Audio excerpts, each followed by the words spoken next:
the forgotten door. Lena had always been curious about the old locked door in her grandmother's house.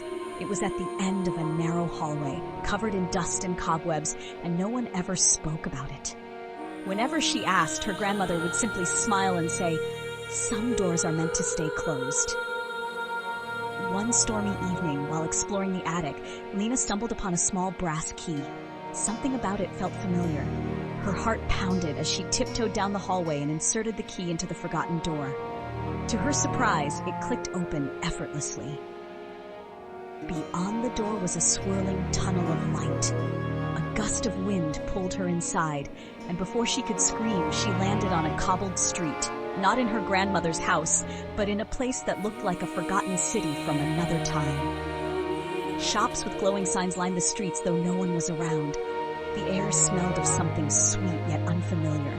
As she wandered, she saw people frozen in place, as if caught mid-action. A man was about to take a bite of his food.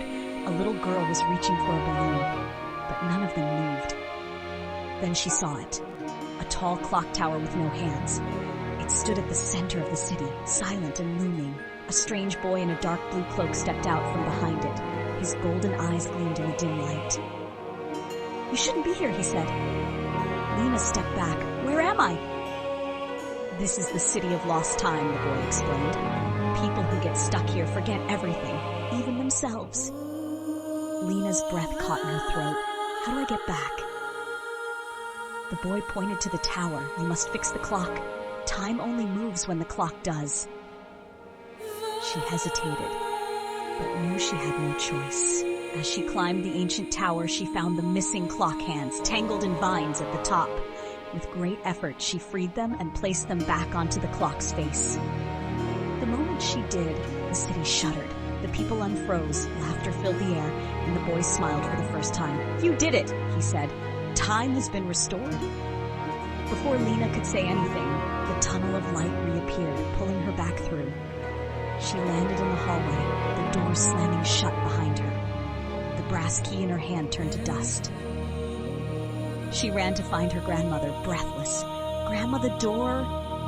Her grandmother simply smiled. "I told you some doors are meant to stay closed." Lena never found the door again, but sometimes late at night, she could hear the faint ticking of a clock that wasn't there. Days passed, but Lena couldn't stop thinking about what had happened. Was it real or just a dream? She decided to investigate. Sneaking back into the hallway, she pressed her hands against the wall where the door had been. Nothing, just solid wood and wallpaper. Yet that night, as she lay in bed, a strange glow illuminated her room. She sat up and gasped. The brass key, which had turned to dust, was now resting on her nightstand. With trembling fingers, she picked it up. A whisper echoed in the room, barely audible. "Time never truly forgets."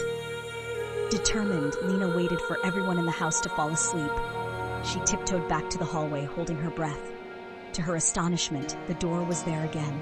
This time its surface was polished as if brand new. The handle felt warm in her grasp.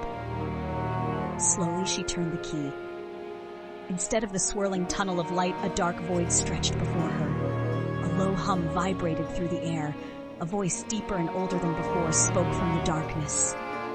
"You restored time once, but something was left behind. Will you finish what you started?" Lena hesitated, but curiosity outweighed her fear. She stepped inside.